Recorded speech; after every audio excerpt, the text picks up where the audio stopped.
Joined now by Kenneth Samolapo, Sol Plaatje Municipality Acting CFO. Very good evening to you, and thank you so much for taking the time to speak to us.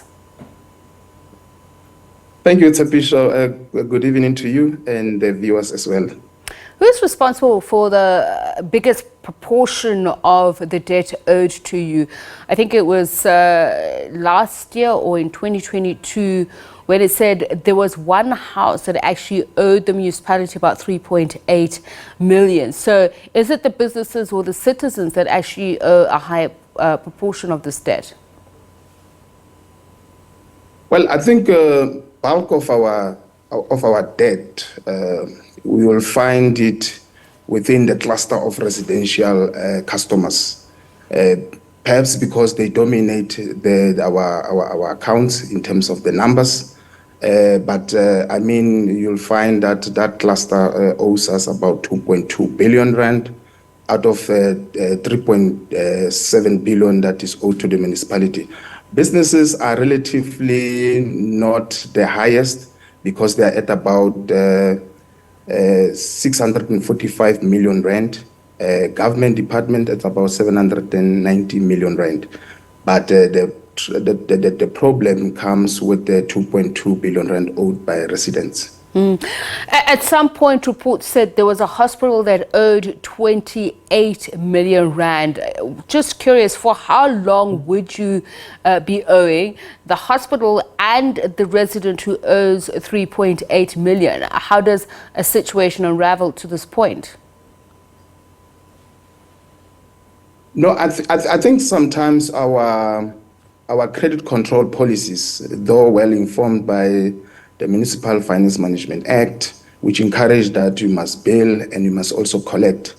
But the credit control policies, they seem to only cater for early interventions. But when you look at the impact of your COVID and then the impact of long outstanding queries, especially like your certain bills, especially government departments, where there's been queries around rates, accounts, then you end up being in a position where your credit control policies, they don't really help. And that's why we ended up even opting for this kind of debt recovery relief program. You say your credit control measures don't really help, but I'm pretty sure that there are viewers who are watching and people perhaps even in your locality who would report that an amount as small as 200 or 2,000 rand actually sparks very stringent and strict credit control measures where just within 2 weeks their water or lights would be shut out. But somebody who racks up a bill of 3.8 million, why is there lack of uniformity? And it's often people who actually can afford to pay who get away with that than people in low income areas or households. Yeah, no, we do implement credit control policies, but I'm just indicating that in instances where the debt is so steep, it always becomes difficult to collect. Even when a resident come and make arrangements, it is better to treat the debt or collect early and deploy those credit control instruments like disconnection and so forth at early stage of the debt.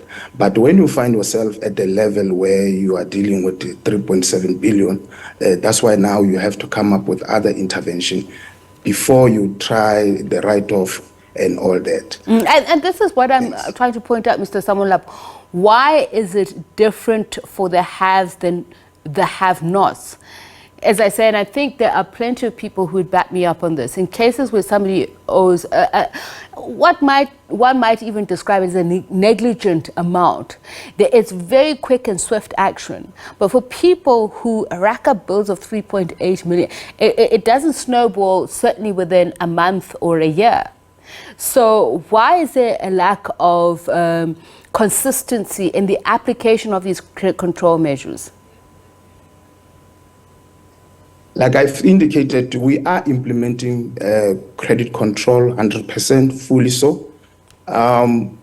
our debt book in 2019 was about 1.2 billion, both for residential combined with businesses. But something went wrong when we started having, when we were confronted with the COVID pandemic, and when the economic the economics changed for worse.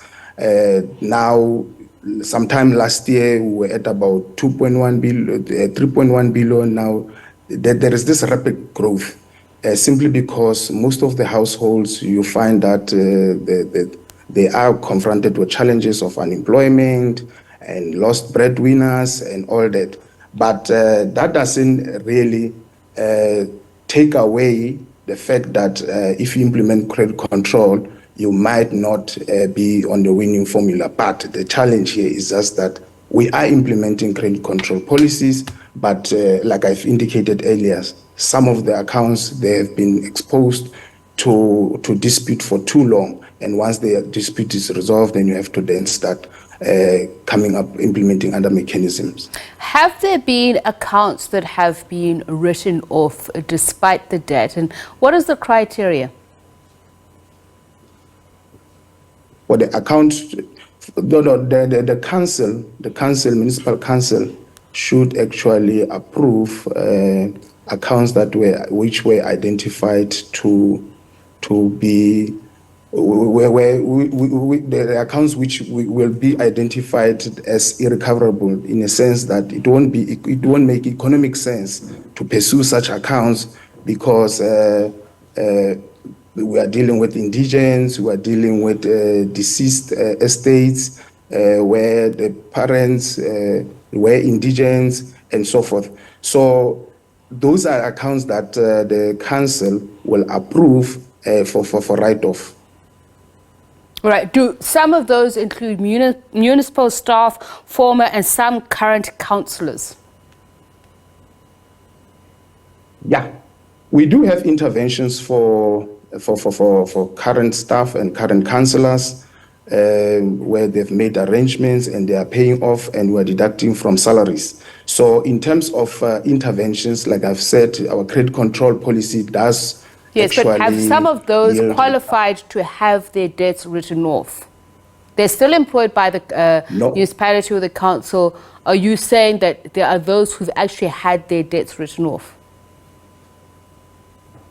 No staff member or councillors have found their accounts to be written off. Instead, we subject them to credit control measures where they can either sign off for stop orders and also make sure that they make temporary arrangement to have arrear debt being settled over the time. All right, Kenneth Samolapo, thank you so much for speaking to us. Sol Plaatje, Municipality Acting CFO. It's a pity we have run out of time, wish we had more.